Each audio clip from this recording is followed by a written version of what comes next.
Bonsoir à tous et bienvenue dans votre magazine 100% sport. Comme tous les lundis, nous parlons sport. Nous revenons sur les principaux résultats sportifs du week-end. On parle le football, de la Coupe de France, de la Ligue 1, de la Ligue 2.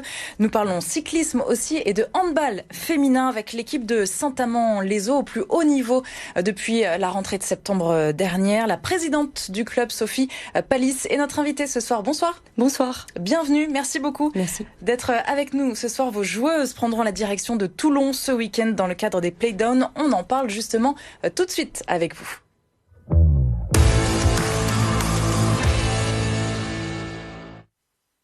On est très heureux de parler de handball féminin avec vous, Sophie. Merci beaucoup d'être avec nous. Alors, à partir de ce week-end, direction Toulon, donc pour les joueuses de Saint-Amand, vous allez devoir passer par les Playdowns. On les appelle comme ça pour pouvoir rester dans l'élite. En deux mots, expliquez-nous un petit peu.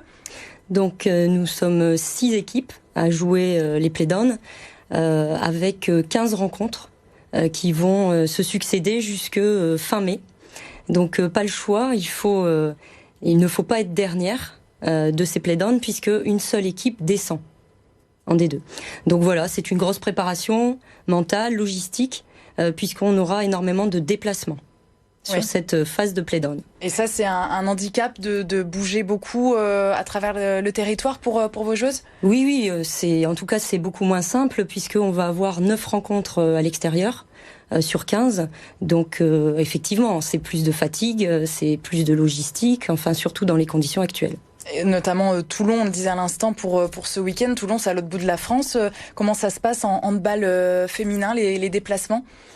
Alors, soit c'est en car ou alors en train. Actuellement, on a privilégié le transport avec la SNCF pour nous déplacer à Toulon ce week-end.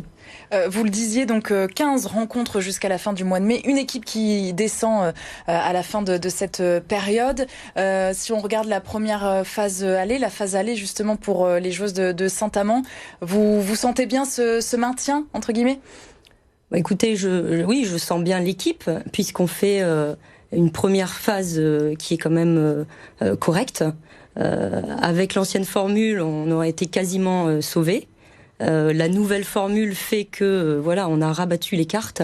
Mais oui, on est actuellement 11e du championnat sur 14, donc on part en tout cas avec quelques points d'avance. Et pourquoi cette nouvelle formule ? C'est une conséquence directe de cette crise sanitaire qui touche les clubs professionnels et tous les sports ? Oui, tout à fait. Il y avait beaucoup de matchs de report à fin d'année, donc en décembre. Et collégialement, il a été décidé de mettre en place une nouvelle formule au cas où les matchs n'auraient pas pu être tous joués. Comment vont vos joueuses, leur morale justement, on disait en cette année vraiment particulière, elles vont bien ? Alors elles vont bien, elles prennent toujours autant de plaisir à jouer. Maintenant le public manque cruellement. Jouer dans une salle vide, c'est pas très fun, hein. Donc elles ne s'y habituent pas parce que là ça fait quelques mois que c'est comme ça, non ? De moins en moins. De moins en moins, donc elles ont vraiment hâte de retrouver les spectateurs, les supporters. C'est très prégnant chez elles et elles nous le font savoir de plus en plus. C'est vrai, dans le quotidien, elles en parlent assez souvent ? Oui, elles en parlent assez souvent. Ça manque puisque c'était quand même un public qui les portait, surtout dans les phases les plus difficiles. Donc là, avec l'arrivée des Playdowns, ça va manquer cruellement. Oui, parce qu'on a besoin des supporters pour nous pousser, pour les pousser dans leur retranchement, si on peut dire, du coup, surtout dans des phases comme ça compliquées où on joue le maintien. C'est ça, c'est normalement le 8e homme. Oui, le 8e homme. On parle justement du retour du public dans les stades, donc en football, depuis quelques jours, depuis vendredi, on en parle. Ça pourrait se faire, vous êtes en lien avec le ministère des Sports aussi, dans le handball féminin, sur cette question ?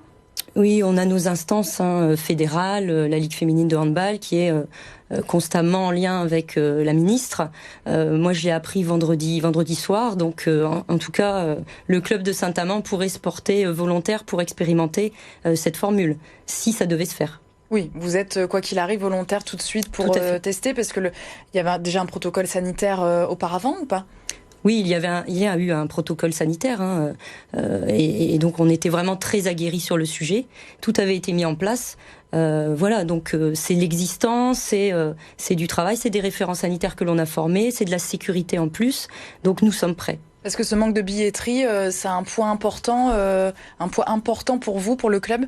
Oui, billetterie, hospitalité, c'est effectivement un gros manque à gagner. De combien vous avez déjà estimé pour l'année 2020 ou en tout cas l'année là encore en cours? Oui, alors c'est un prévisionnel, mais on a à peu près entre 25 et 30% de pertes globales sur le partenariat qui était déjà existant et sur les entrées. Parce que ce qui permet de faire vivre un club comme le vôtre, c'est quoi?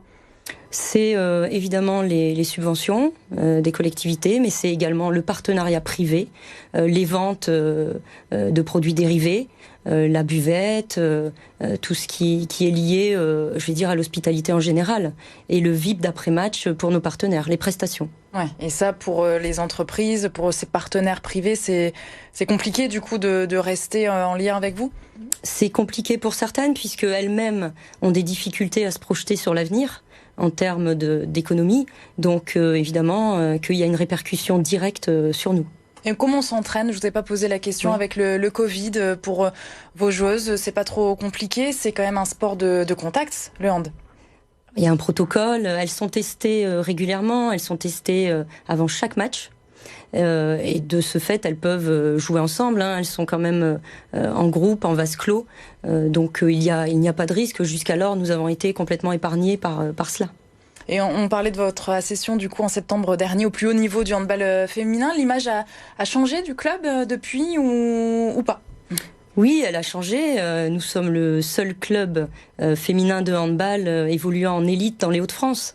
Donc bon voilà, on a une image à tenir, une place, et donc les partenariats de tout ordre, qu'ils soient institutionnels ou privés, nous regardent différemment. Ouais. On espère en tout cas le maintien et la poursuite de l'aventure dans l'élite à la rentrée prochaine. Sophie Pallis, présidente du club de Saint-Amand de handball féminin.